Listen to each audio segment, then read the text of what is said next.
Welcome back to the 4A Baseball Podcast. We're so close to the season that we actually get to start previewing it with our positional power rankings today. We're going to kick it off with catchers right now, and it's going to be interesting to see how we weigh defense and offensive differently. How are we doing today, boys? I'm feeling good. I'm excited to get to some of the takes. We didn't discuss these in what, Stevs? What? No, continue. Fuck it Keep going. up. Keep going. No, Okay, keep hold on. going. You're fine. Okay. I'm excited to get into this. We haven't actually discussed this yet, so I'm excited to see your reactions and my own reactions to these hot takes. Stevs, how are we doing? I'm excited. I just know I'm gonna say something, and Brad's just gonna be like, "Well, analytically, that makes absolutely no sense, Steph." So I'm prepared for my takes to be torn apart by Brad. I did my research. I did my research too, but again, I weigh and I test a lot more than I weigh advanced metrics. I weigh actual statistics. Well, So, you see, Bradley, that's the difference. so do you guys just want to kick it off with like overall honorable mentions? Because Yeah. just to preface, I think the way we've figured out that we're going to outline this is we're going to have honorable mentions, and then we're each going to have our own power rankings, and we're going to try and make like a consensus one. Yeah. We still haven't fully decided whether we're going to publish our own individual list or a consensus one, but our goal of this is to make an overall consensus power ranking for catchers. So we are having our top 10 as the power rankings, and everyone else that doesn't fit that. Some get an honorable mention, some get mentioned, and some people play catcher on a Major League Baseball team. So I want to kick off with he's an honorable mention. I'd be shocked if he's in any of your list of Jose Trevino of the New York Yankees. He's a great catcher all around. He kicked off really well at the beginning of last season. Offensively, he was looking around the 800 OPS line heading into the All-Star game. And he took a really bad turn offensively after that, where his walk rate lowered from 9% to about 3%, allowing his walk rate on the season to end at 4.2%, which is pretty horrible. His batted ball profile also didn't look great, with his expected stats not performing great. He's below average hitter, but his defense was fantastic. He won the Platinum Glove in the American League, and by every metric statistically, he's just a great backstop. And even though in some positions like first base, like you'll hear about later, you can get away with having a bad bat if your defense is really good as a catcher, and that's what Jose Trevino does. I don't dislike that. Like, I could say he's probably top 15. I texted Tom about it yesterday, and I was like, where were you thinking about him? Because I wanted to hear Tom's opinion. He's like, I didn't have him on mine either. I don't dislike it, but I don't have him as an honorable mention either. I don't have him as an honorable mention, but you can put him in the good category. He's obviously not going to be cracking the top 10, but maybe top 15. I mean, he was all-star last year, best defensive catcher in baseball. But we just didn't see that much of him. And in his sliver of batting that we saw, it was very underwhelming. Who Stevs, you go guys ahead. go? Yeah, I'll go. Well, so we have to mention Salvador Perez. I think on any catcher's list for the last couple years, you have to mention him. He's an honorable mention this year, in my opinion. Just last year, he did not perform up to standards of being a top 10 catcher, nor do I think going into his age 34 season, he will perform at a high level. Yeah, I think this is definitely a power threat. Especially coming back from all the injury he dealt with last season. I think we're going to see a lot more consistent statistics from him. I know he's going to be sharing time with MJ Melendez, and I'm not sure how much time he's going to actually see at the catcher's position, which is probably the reason why we didn't put him in our top 10. If this guy was behind the plate every day, obviously we would be ranking him a lot higher, but he's just not the same defensive catcher he once was, and I don't think he's going to be playing at that defensive position. You had him as an honorable mention as well, right? Yeah, I had him as Yeah. an honorable mention. Both. I think my issue with him is just looking at his profile from Baseball Savant. He doesn't walk at all, and that doesn't bode well for an aging catcher who's going to start to see more and more time as a DH. His barrel per plate appearance is the lowest as it was since 2017. And that's not great. He hits the ball ridiculously hard, and he's in the 91st percentile for hard hit rate, high expected slugging percentage, high average exit velocity. It's just when your season's separated between injuries, you can't get a consistent point if you're launching the ball too much, you're hitting the ball right into the ground. And he's someone who's in the 11th percentile for speed, so you can't be hitting the ball into the ground. And unless he fixes that and stops also flaring the ball, I think that there's just too much possible regression where he's not a top 10 catcher. Yeah, I agree. I agree. My other honorable mention has probably slight bias, but it's Keibert Ruiz. I think he has the tools to be a top 10 catcher, but the issue with him is he just can't hit the ball hard. Like he needs to find a way to, he makes solid contact, but he doesn't have hard contact. That's the difference. And I think if he can take that step and have hard contact, he will be a top 10 catcher next year or possibly by the end of the season. I think he's actually closer than a lot of people give him credit. I think it's a reach, but I think this is an under the radar type of player to have a breakout season next year. Just because of his analytics that I looked into, he led all of catchers in the NL on difference between WOBA and expected WOBA. And he also led the league in average and expected average, meaning that he is just not very lucky. He's also not very lucky with the injuries behind the plate. He gets absolutely obliterated every game, but that's besides the point. He also had an expected batting average of 277, which would actually put him second amongst qualified catchers last season. So this is a guy that has a lot of progression to make. He doesn't strike out very often. Obviously the defense is lackluster, but I think it can be worked on and progressed. This is a guy that has room for improvement, and I think can crack the top 10 in the next couple seasons. So I'm gonna disagree with the honorable mention part because I'm kind of treating this as like going into 2023. So like as of what they are right now. And I don't think Keibert Ruiz deserves an honorable mention for what he is at the moment. I think going forward, he can get there, but obviously Tom pointed out the defense is not great. Obviously he's not striking out and whiffing a ton, which is like a good thing to have. It's just when you're seeing someone with that type of batted ball profile and they're not getting the high BABIP, the expected stats aren't equaling what the actual stats are. That's not the side you want to be on. You want to be heavily outperforming the expected stats when you're a bat to ball type guy, like a Luis Ariz, a Paul Goldschmidt, something like that. And Keibert Ruiz doesn't have that yet. And especially like Tommy did mention that his xWOBA had the highest difference. It still was like a barely above league average xWOBA. So I think he can get there. I just don't think he's an honorable mention yet. That's fair enough. Tom, did you have any more honorable mentions? I'm out. Are we going to start from 10 or you want to go top to bottom here? 10 to 1. I had 2 more honorable mentions. You have 2 more? Okay, Yeah, go ahead. I kept 2 because remember, we're also going to have some that are going to be in other people's top That's 10. true. Yeah. And That's so fair. I'm pretty sure too. Steves has Travis d'Arnaud in his top 10, I'm assuming. I have him as an honorable mention because I just don't see the amount of time he's going to get behind the plate, especially with Sean Murphy. And that's fair. And I have Jonah Heim of the Texas Rangers. Really big breakout in 2022. Mitch Garver's going to get hurt.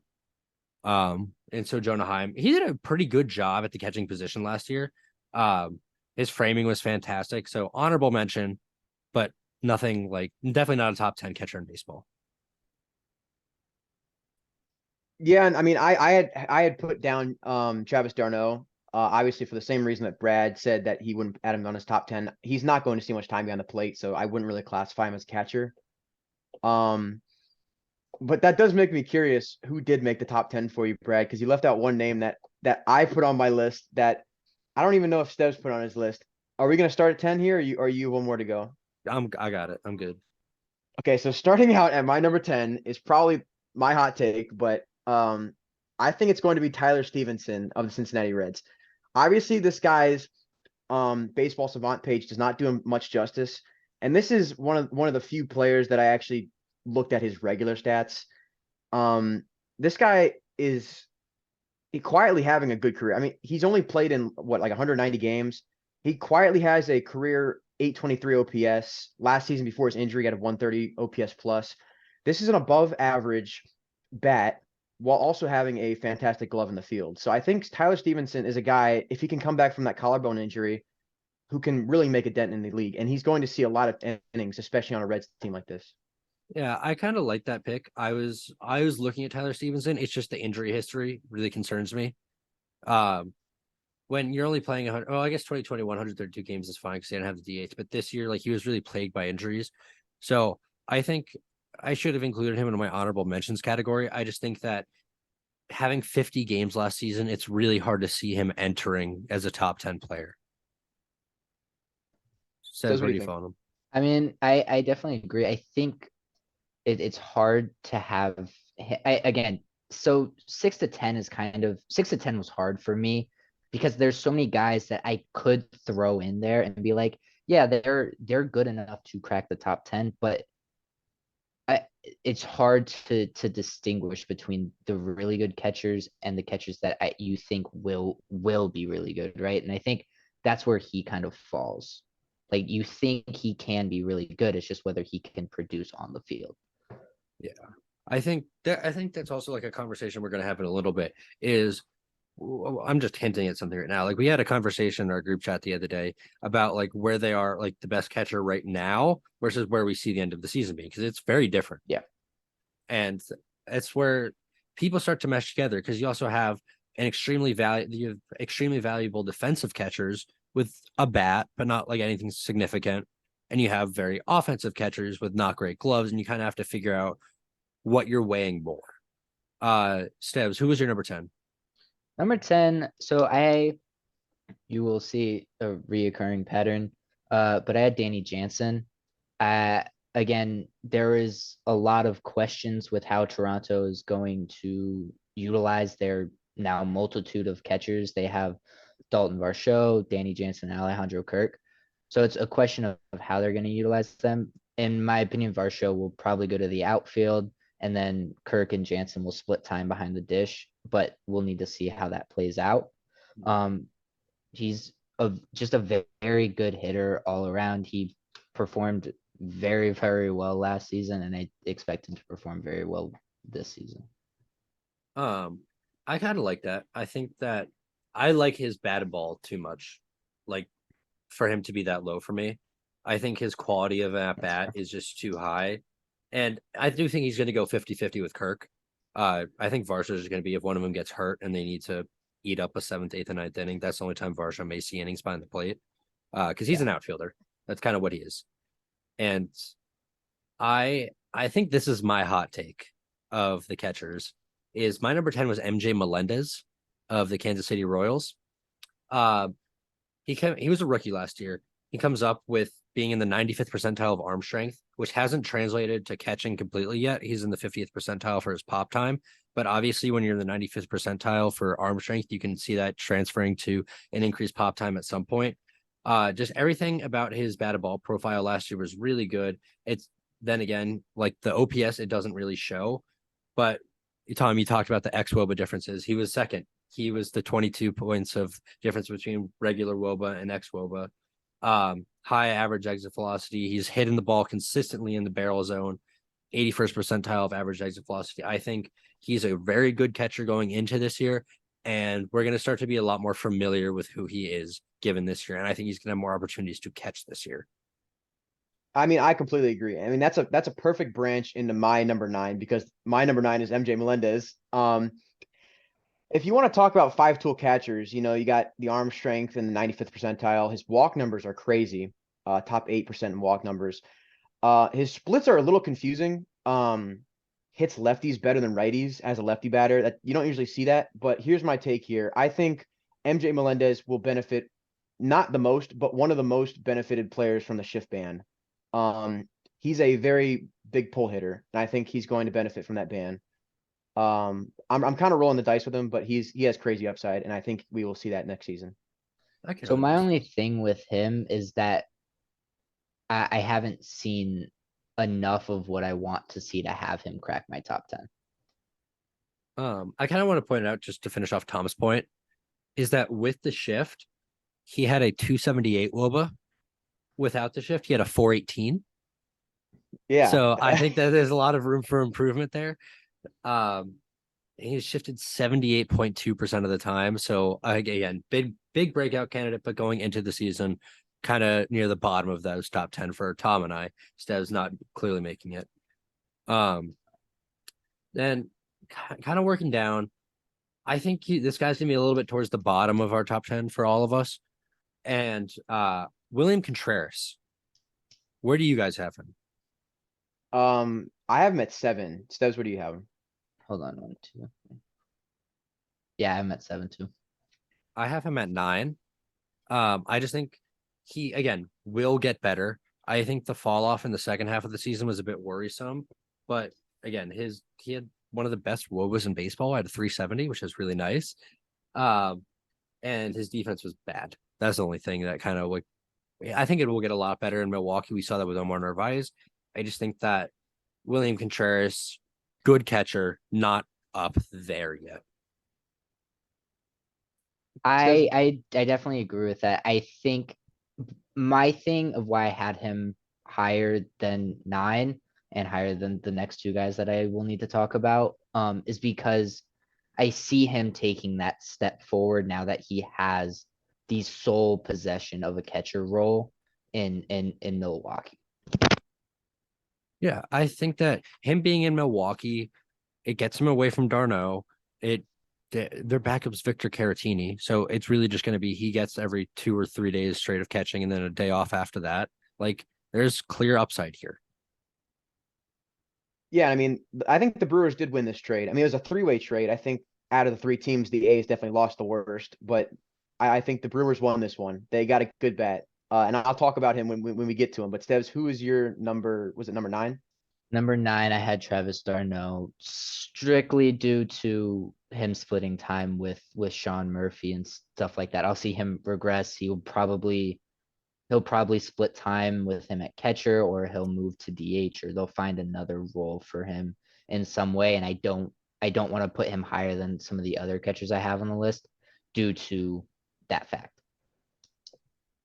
I think again, if you're looking at a 50-50 split, Darno's a top 10 catcher, but I just don't think it's going to be that high of a split. That's fair. Tom, are you on the same page with that, or are you kind of with Steps on Yeah, this one? I'm with you just because I don't know how much of the field he's going to be seeing. And for this catcher ranking, I want to actually see some innings behind the plate too. Because that's one of the things that makes you a good catcher too. Yeah. And Um, so you didn't have him top 10, right? me, Travis, no. No, okay. So number 9, okay, we're kind of in that area. We're in that gray area where some catchers are going to be top 10 for some people, but I think Yeah. we're slowly starting to work down. At 8, I had Danny Jansen. Steves had him at 10. Tom, where do you have Yeah. him? I had him He at did not. 11. I had him at Oh, 11. Yeah, he didn't make my top 10. why? I think we'll have to, if we want to come to a consensus, we'll need to take a break in the middle of the episode and come back and Yeah. Yeah, for sure. then come up I with I the think final. I think Danny Jansen confuses me because none of his percentiles are jumping out of the page, yet his OPS is yearly fantastic, and I don't really know exactly what it is. And also not to mention he didn't get much playing time last year. Did he play a full season? He hasn't played over 100 games since 2019, so it's kind of like it's going to be like a guy that's not getting enough innings for me yet. Yeah, I can see that. It's just you can't ignore an 855 OPS. That's what I'm saying. The OPS surprises me when you look at all the you look for those red numbers, you look for the high rankings, you look for the high percentiles, and you don't see them, but then you see the OPS and you're like, what is causing that? And he hits dingers, but he doesn't have enough plate appearances, and I just don't have him as a big enough sample size to make my top 10. I, And I think that's I yeah. completely respect that. I can definitely see that from multitude of angles. Who'd you have at your number 8? I had an interesting one at number 8. I'm not sure if he made you guys honorable mentions or anything, and I feel like I might get some crap for this, but it's the Big Dumper.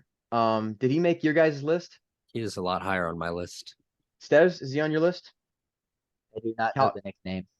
the Cal Rally. The big dumper? No, The Big I don't know. Dumper.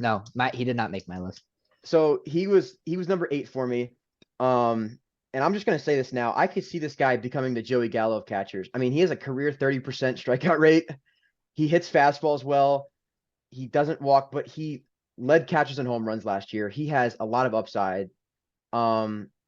Wait, sorry, did I say hits fastballs? He does not hit fastballs Yeah. very well. He feeds on the off-speed pitches. I'm kind of curious to see how pitchers are going to adjust to him next season, just because he's so young. I'm curious. But this is the guy I might have been hinting at earlier. He will benefit from the shift ban the most, I think. I'm pretty sure I think he was the 4th highest in shift percentage in all of baseball. When I think it hitting was like 98. left-handed, 96%. Yeah, so I think he will definitely be feeding off of that. I think you'll see his hits jump up. And he's just a guy with a lot of power upside too. I could see he's a guy that might want to quit the switch hitting. Like he Yeah. clearly seems better as a left-handed hitter. And it might like at first there might be like a complete disadvantage left on left because he doesn't have that plate like that point of view for a little bit. But there's definitely there's got to be some upside to just cutting out the switch hitting and focusing on the side where you're hitting the ball a lot better. Yeah, I mean, and you saw that happen with Cedric Mullins too. I mean, a lot of players drop the switch hitting and you see them break out into all-stars. I could see this guy making the all-star team next season. He didn't make it this year, did he? No. Yeah, but I mean, I could see if he can get his batting average, because on paper you see these stats and you're like, this guy just does not get on base. He doesn't hit for average. But then you look deeper into it, he hits the ball very hard every single time he makes contact usually. I mean, it's kind of an anomaly here, but I do like him. So Sevs, you didn't have him. Was there a No. reason for that? I comparatively to the other guys, I did not like him as much. I think again, he's that guy that has, I think, upside to be on the list, but I just didn't have him on the list to start the year. So who's your number 8? Number 8, I had Christian Vasquez. Huh. I really like him. I've liked him for the past couple seasons now, and I think, and he proved that he can play very well, even with switching teams. He was good on the Red Sox last year. He was good on the Astros last year. He's a World Series champion, and now he's going to Minnesota with what he has like no competition behind the dish, like at all. Mhm. He has Ryan Jeffers and Tony Walters. So he will get a large majority of the games behind the dish. And I'm very excited to see him play in Minnesota. What do you see his upside as? Like what gets you excited about him? He hits the ball like he had, so last year he had a 274 average with an a 1.6 WAR. But I think with this Minnesota team, I think he could be a type of X factor that not a lot of people are ready for. I think he can pull out. I think I caught myself off guard. I got myself off guard with that. It's okay, Steve. I'm thinking, processing. I'm here to defend you after too. So Yeah, I don't have a lot of batted ball fucking statistics, Bradley. you had to research Matthew. I did research, but I researched the Stev statistics. Yeah. Hold on. All right, hop back in, Steve. I think my thing with him is that he's just a consistent player throughout like an entire season. He's a good battery and he's a good player on both sides of the field. He's not going to do anything crazy. He's not going to do anything show stopping, but he is the epitome of a good baseball player. I think it's not the worst take. I think his value comes in the fact that he's an everyday player and he plays behind the plate a lot. But I think he's definitely past his peak. I think his peak was 2019, 2020. Just because that was when his batting average was, I mean, his batting profile was above average. He's dropped down below that. But when he was in Boston before he got traded, he actually had an OPS plus of 109. Obviously it wasn't as good as when he got to Houston, but he's still an everyday catcher. Still provides some good defense behind the plate, and he does have those statistics that do appeal to like the above the hood. Like Brad says, you look under the hood, you see some ugly stuff, but on the surface, this is a good player, and he's an everyday player. He's consistent. Yeah, so I'm gonna have to fundamentally disagree with this. I don't see how you can have this guy on your list and not have Cal Raleigh. Um, I think that like Cal Raleigh's framing metrics outperform him. Everything batted ball outperforms him. And just Christian, he's a fine catcher. He is someone that I'd be happy to have as a everyday catcher in my team, but he is by no means a top 10 catcher in baseball. There are better options across the leagues. Like an honorable mention, sure. I was debating putting him there, but he's not, in my eyes, he's not a top 10 catcher in all of baseball. That is a fair point, Bradley. All right. Uh, All right, let's uh, bring it on to number 7. I had William Contreras. Stebbs, you had William Contreras. Yes. Brad, who did you have at number 7? Alejandro Kirk. That's fair. Again, good catcher. He's like, I looked at his baseball savant and it's like, wait a second, this guy can hit. Like 86 percentile in xWOBA. He doesn't strike out. He doesn't whiff. His framing's really good. He's got no pop time, probably because like you got to like take a little bit to get between those arms. Yeah. But like, how can he not be impressed? He walks more than he strikes out. And honestly, I might be underrating him. Like, he might be, should be higher on this list, but Yeah, I mean, I think Alejandro Kirk is fantastic, and I think I'm gonna mention him. Obviously, he's in my number 6 spot. Steps, is he in your number 6 spot? Nope. Higher? Mhm. Oh yeah. Anyways, let me just cover some William Contreras stats. Obviously, Brad touched on the fact that he was high in WOBA, but he's top 6% in the league for that. Not a very good defensive catcher. But I think that's mainly due to the fact that he hasn't seen that many innings, that many professional innings behind the plate.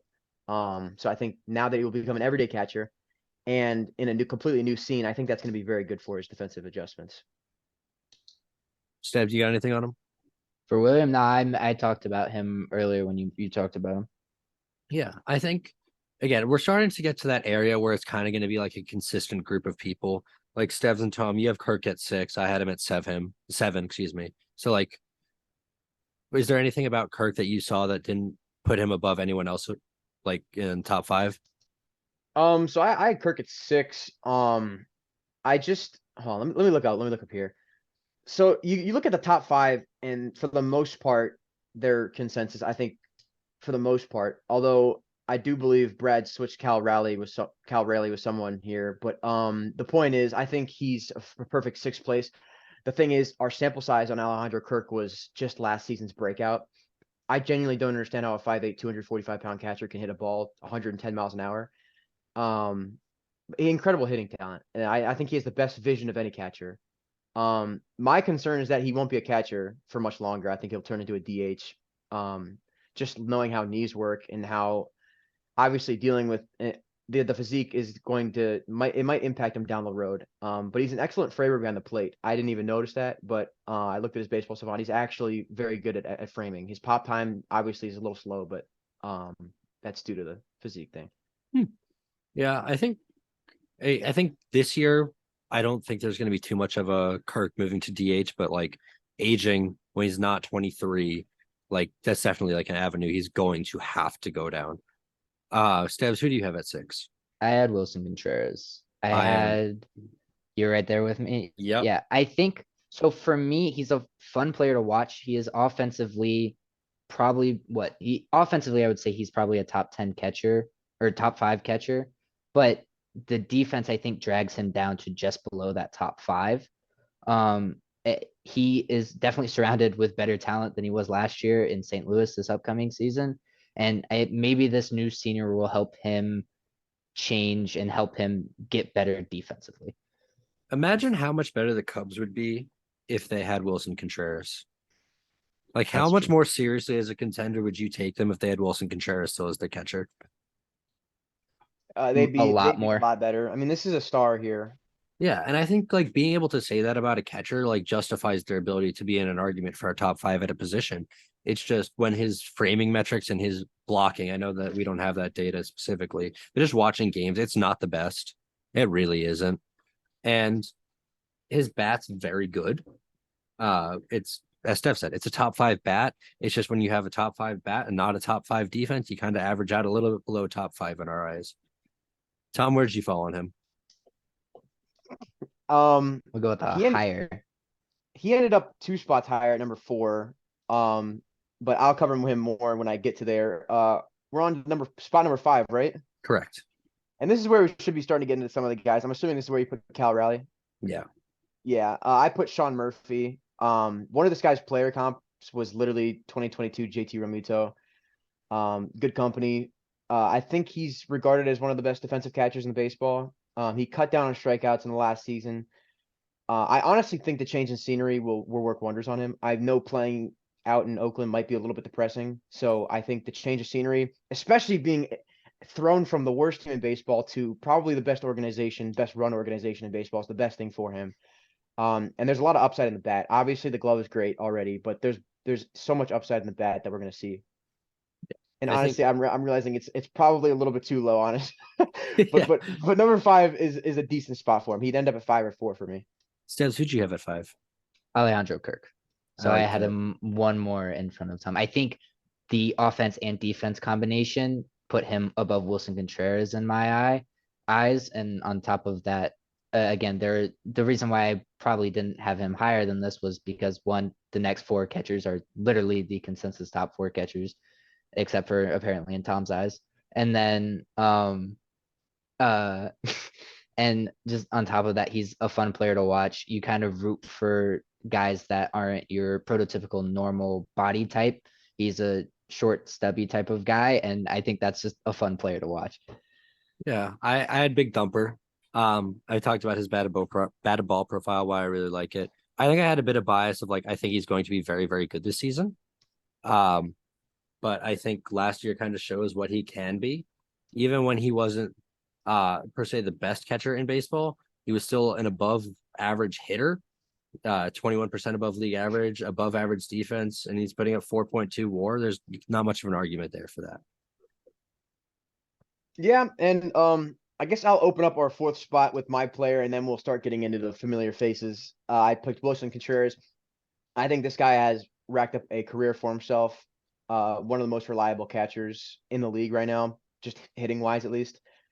I think that Wilson Contreras is a super bad fielder narrative needs to stop. I think he's decent behind the plate, and I know Steves, as a part-time Cubs fan, does not like him, but he's been top 5 in pop time 4 times in his career. He also has a great arm. It's just his mobility, getting the balls, blocking balls, and framing. But he's not all bad. I think that narrative is a little bit exaggerated, and I think that maybe new scenery. And I think on this Cardinals team that values defense far more than the Cubs, probably just because he has to fill the shoes of Yachty, I think we're going to see drastic improvements in his defense. I'm not saying his defense is like the bottom 10 worst. I'm saying he is a 6 to 15 defensive catcher, somewhere in that range. So that drops him below the top 5. Yeah, I think I have to agree with Steves on that. Like Steves brings up the exact point. He's if you're at number 5 or so offensively and you have something that drags you down, it gets you out of the top 5. That's And fair. not above Sean Murphy. Yeah, that one is fundamentally also incorrect. Steves, who was your number 4? Adley Rushman. I think he is the young star, young stud that I think is going to be him and one other guy I'll talk about in a second. I think have a chance to beat out the number 1 by the end of the season. But at this point in time, I don't think he's there yet. I think he needs to take that next big step. You have him through his rookie year. His sophomore year is going to be really telling. And I think however good the Orioles do is really going to be however good Adley Rushman can do. I agree with that. You saw him come up last year, and the Orioles were the best team in the East from the day he came up to the end of the season. Adley Rushman in 113 games put up the second most Fangraphs catcher WAR. Do I have to make a further argument? He set the rookie record for Orioles for doubles. He was 30% above league average in terms of WRC plus, like above average defense, above average offense. He's a star. He's exactly what he was supposed to be. I just don't think we have the consistency over multiple seasons to put him in the top 3. Well, Yeah. I guess my Tom. takes are weird. Yeah, no. Going into my 3rd spot, and I haven't mentioned Adley Rushman yet, is not Adley Rushman. It's Will Smith. You look at his baseball savant page, all you see is red. It's just elite across the board. I think these top 3 batters, these top 3 catchers are in their league of their own. You know, they're far above where the 4th player lays. He's kind of a model for consistency too. He's very consistent. He's played 306 out of his 340 games behind the plate. So, this guy is an everyday catcher. He's consistent behind the plate. He's good at everything. So this is a guy that I think could make another jump too. I had Will Smith at 3 as well. But I did not have Adley Rushman at 2. Will Smith is number 3. He's arguably the best pure bat offensive catcher. As Tom points out, he's all red across baseball savant. It's just his glove isn't great behind the plate, but his arm is very good. His accuracy could use a little bit of work if we're gonna just talk about someone who's watched his games a lot, especially also the fact he's gonna see a lot of time behind the plate because the other option is Austin Barnes, who can't hit a beach ball with a bat. But he's a really good defensive catcher. But Will Smith came up and he hit 16 home runs in like a month or something like crazy. It was 14 home runs in like his first 31 days. It was ridiculous in August of 2019. And he hasn't slowed down a ton. Obviously, you're going to regress a little bit from that, but when you're consistently well above league average season after season, there's a reason why people are saying he's a 200, $300 million man. Yeah, that's fair. But I went with Sean Murphy at 3. Again, these next 3 guys, there are no real knocks against them in my eyes. I think I have Sean Murphy at 3 because I would have him higher, but again, he probably will split a little time with Travis d'Arnaud and stuff like that. So I knocked him down a peg for that.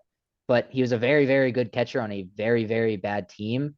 So he really can only get better on a good team. Like that's kind of how I see it. Yeah, I think Sean Murphy is arguable for number 2, which is exactly where I had him. Sean Murphy is all around one of the best defensive catchers that can also hit. Obviously he's not the number 1 defensive catcher, but normally those guys are the guys who aren't really putting the bat on the ball at all. Sean Murphy consistently is also an above league average hitter. He's a 122 WRC plus last season. He also put up via Fangraphs defense stat 15 points, which is the second or the third highest. I don't know how much I value that, but I'm going to be honest. But I'm going to value the fact he's in the 96th percentile for pop time to second and the 84th for framing. I think that's pretty impressive, especially from a guy who's in the 80th percentile of expected WOBA. There's not much more to say about Sean Murphy. He just got a huge extension from the Braves. The Braves stole him. If we're going to talk about that trade, the Braves stole him, which is not out of the ordinary for the Atlanta Braves organization. But he's going to go to a place where he's going to have protection in the lineup. He's already a very good established catcher, and he's not going to be in Oakland. Like and think about it. Anytime where he pops up a foul ball or something, it'll actually go into the stands now. It won't be a football field sized foul territory.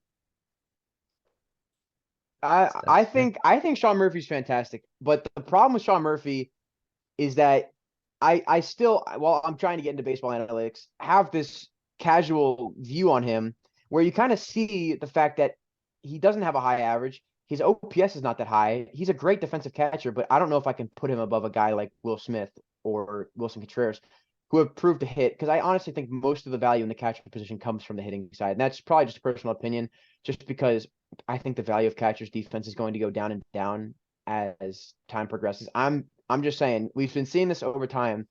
The catcher positions move more to just hitters. Brad, go ahead. I would like to counter with the fact that more and more catchers that don't hit are getting jobs now. Like more and more defensive only catchers are getting jobs on the Houston Astros. Martin Maldonado still has a job and he's their everyday catcher because catcher's most valuable ability is to command a pitching staff and to have a good glove behind the plate. They're involved with almost every single play, any single taken pitch. The catcher has a capability of helping his team, whether that be framing, blocking, or just making sure the pitcher stays in command. Defense for catching statistically and across the sabermetric community is weighed heaviest for catchers. And then next shortstop and outfield or center field specifically.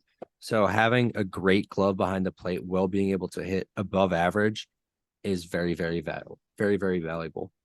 I think we're about to see like a renaissance in catchers, which is why I kind of agree with you. But the thing is, if you rewind like 2 years, 2 years, none of these guys are here, and a lot of the catching talent in the MLB are these dominant hitters. Like Sean Murphy wasn't here, Kirk wasn't here, William Contreras wasn't here, Cal Raleigh. All these guys. It was really just JT Realmuto, Will Smith, Salvador. I'm trying to think of the stars of like 3 years ago. But most of these catchers weren't all these like super tooled athletes across the board. And I think that talent's kind of coming back. I mean, you can do a quick research on that. I'm looking at one very specific person for this. Okay, and while you're looking that up, I will go over my number 2, which is none other than Adley Rushman. This whole ranking is, guys, the top 10 catchers for 2023. I think Adley Rushman will be the second best catcher of 2023. If you ask me who was your second round pick in an all catchers draft, I'm picking Adley Rushman, and I'm not saying that just because he's young. I'm saying that also because he is the biggest difference maker going into the season, and he's going to be consistent throughout the season. Stebbs, go ahead. We talked about this. It's entering 2023. I'm aware. What is the base catchers? I'm aware. He will come I'm out just of the gate because he will you yeah, said no. something completely different 2 seconds Okay, ago. yeah, That's no, all no. I'm saying. He will come out of the gate in 2023 as yeah, go ahead, Brad. I'd like to go back to our argument very quickly. And Go the ahead, person go I ahead. wanted to pull up was Yadier Molina, because he was heralded as one of the best defensive catchers, and he had a good bat for a little while.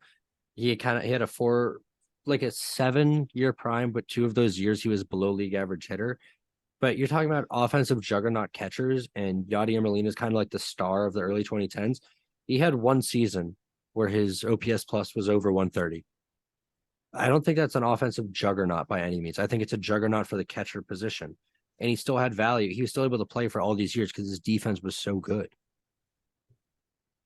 So I'm still with the argument that Sean Murphy is the second best catcher with baseball, because his bat is solid. It's above average by 20%, and he can play really, really good defense. So I think Tom's point is more he's looking in like kind of how the analytical thing falls is Brad is all analytics. Tom is trying to get into analytics but still has that view of just a normal fan. And then there's me at the bottom that I have no idea what analytics are, right? So I think Tom's point is a just kind of base level fan sees, oh, this guy hits the ball a lot and hits the ball far and hard. Like that means he's good, right? That's kind of what I think Tom is trying to say, which is wrong. But me personally, I would take a guy that has like a 7 out of 10 bat and a 7 out of 10 glove over a guy with a 10 out of 10 glove and a 4 out of 10 bat. But that's not what we're arguing here. I'm just saying this is how we'll wrap it up on, because I know this will never end. But I think the highest I can put Sean Murphy is 3 or 4. I think that's the highest. That's the absolute ceiling for me. I just don't think Rutschman's there yet. I think he has to prove it. Again, like he has to prove it in multiple seasons that he wasn't just hot. I don't think he was just hot. I think he is very good. I think entering 2023, he has to prove it. And that's why I did not have him. Stebbs, who was your number 2? Number 2, I had Will Smith. Again, he coming into the season is young and can really only get better on the Los Angeles Dodgers. That he is set up for success. And I think he will continue to succeed. He is the other guy that I think has the ability to take over the number 1. And let's head straight into it. Number 1 across the board, there's no debate right now. It's JT Realmuto. He is the consensus best catcher of probably the last 5 years. Yeah. Like he is amazing. He is amazing defensively, offensively, base running, you name it. JT Realmuto is good at it. I mean, he's a 5-tool catcher. He is what catchers want to be. I mean, he's got speed, pop time, arm strength, power, hits for average. He is consistently great. And I think he's arguably one of the better defensive catchers. I think top 5 at least. Right. I think Adley's coming for the throne. I think he is. But starting my 2023 season, obviously it has to be Realmuto in first. Yeah, and he literally is the 100th percentile for pop time. Like we see the ridiculous throws to second base. Like it's hard to have catcher highlights, but he puts them up. Like if we're going to be honest here. And when he's performing in percentiles and speed, he had a 2020 season last year. He put up a ton of WAR. I think he had, what was it, a 6.5 Fangraph WAR season? Yep. 6.5 Fangraph WAR season, 28% above league average, fantastic defense. Obviously, you have to think about how you're going to weigh in postseason, but he had a good postseason. And there's not an argument between anyone right as of this very moment. There's not an argument that Will Smith is better, that Sean Murphy is better, or Adley Rutschman is better than JT Realmuto. which I I completely think agree. we all completely agree. And so with that, I think that wraps up our catchers, and we're gonna take a quick break real quick. Okay, Brad, what do you think? What do you think about? Do you think it's too long to go for first baseman, or you want It's to do? too long to go to first baseman, but I was gonna ask if you guys wanted to knock that out tonight. I'm fucking Yeah, down, dude. I'm I'm okay. down, dude. Okay. All right. Uh, I should have probably written down when that cut was, but Dude, fuck. I don't have as many notes on the first baseman, so I'm gonna get fucking flamed. Hold on. How short are my shorts right now? Oh God. Steps, you see that? I Nope, think one of my I was nuts came ignoring out, you. dude. Hold on. I mean, I literally just have to film the episode closer. So I'm telling you, Steps. Adley goat. All right, I'm gonna go get a protein bar real quick. Okay, Tom, can I don't you- think either of us were arguing whether Adley will be good or not. yeah, we were arguing going into the season. Well, I think he arguably. I mean, Brad, you said second in catchers for WAR in like what 50 less games than the other guys. Yeah, but it's just you got to prove it again. Yeah, I suppose. I mean, yeah, you're right. But same goes for Cal Raleigh. But then again, he was at like what 5 for you. So Yeah. All right, I'm gonna go. I'm gonna do the I outro. opened up someone's message while they were typing. Fuck, that means they could see me in the chat. God. Tom, can you mute your damn it. mic, please? Oh yeah, hold on. Thank you all for listening to the 4A podcast. We'll be back on Friday with another episode. Fuck.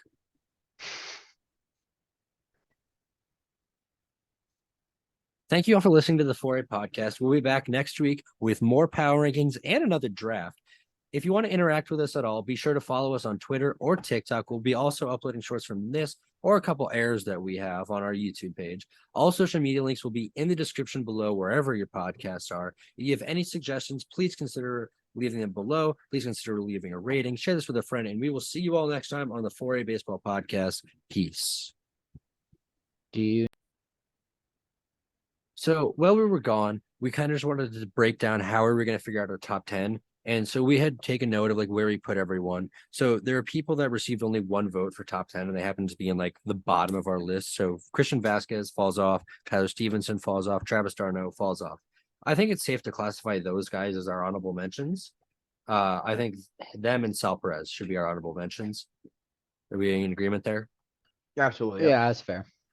All right. And so going in at number 10, Tom and I really like this guy going in. We have MJ Melendez. Number 9, Danny Jansen. Number 8, William Contreras. Number 7, Big Dumper, Cal Raleigh. Number 6, Alejandro Kirk. And we hit our top 5. Stebbs and I fundamentally disagreed with this one, but at number 5, we have Wilson Contreras. Number 4, we have Adley Rutschman. And then top 3, Sean Murphy at number 3, Will Smith at number 2, and then y'all knew this one, JT Realmuto at number 1. Anything on this list shock you guys? No, not at all. Honestly, Danny Jansen making the This top mother- 10. Steps, you can't say that. I did not curse. I did not curse. All right, we're gonna restart that. Honestly, Danny Jansen making the. Steps. Honestly, Danny Jansen making this. Shut the fuck up. Okay. Honestly, Danny Jansen making the list. Just kind of caught me off guard, just because it was unanimous that he would be in the 8 spot or 9 spot. It was we had him Stebbs 9, didn't vote for but- him. Okay. No. I had No, him. I didn't I vote had for him him. at No, 10. you I had him yeah, at 10, and Yeah. and Brad had him at 8, so that falls to 9. Yeah. Other than that, though, all the familiar names on here, it's just a matter of what order you're gonna see them in. Mhm. But yeah, all the names were right. And not Adley at 2 right now. Yeah, I think that's the best part is that it accurately represents what the catchers are heading into next season. Yep. And I'm pretty pleased about that. I am as well.